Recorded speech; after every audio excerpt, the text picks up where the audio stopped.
kita bahas GDP ya, jadi pertumbuhan negara ya, Gross Domestic Product. GDP itu menurut gua tolak ukur dari segalanya ya. Jadi kalau GDP naik, maka ekonomi itu bertumbuh.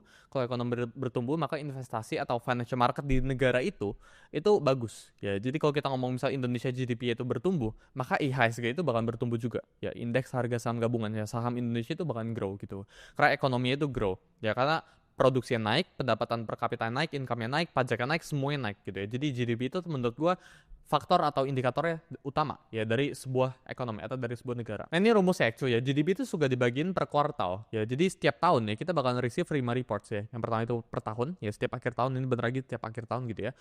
Q1, Q2, Q3 sama Q4 ya. Jadi 4 kali di kuartal-kuartal sama 1 kali di tahun gitu ya. Nah ini formulanya cuy. Jadi kalau GDP itu bertambah ya, ekonomi itu lagi bertumbuh.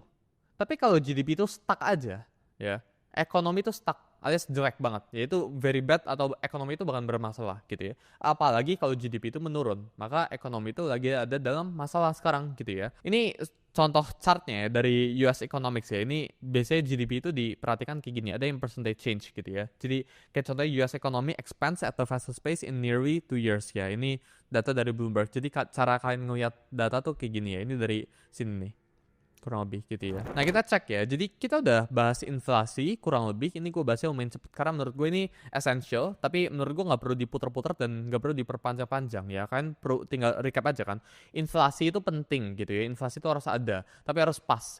Terus inflasi itu kayak gimana? Inflasi itu ya harga naik dari suatu barang atau jasa ya, dari yang kan misalnya awalnya beli rumah 10 juta ya sekarang jadi 11 juta. Jadi ini kan tinggal recapin ya. Jadi inflasi kayak gitu ya. Dan inflasi itu kan harus bikin yang namanya itu CPI basket masing-masing, inflasi basket masing-masing, negara dan pribadi gitu ya. Itu pertama inflasi. Terusnya GDP. GDP itu very essential menurut gua ya. GDP itu ya semuanya ya. GDP itu refleksikan pertumbuhan negara ini lagi growing atau enggak gitu ya. Jadi ini dua ya faktor terpenting dari makroekonomi.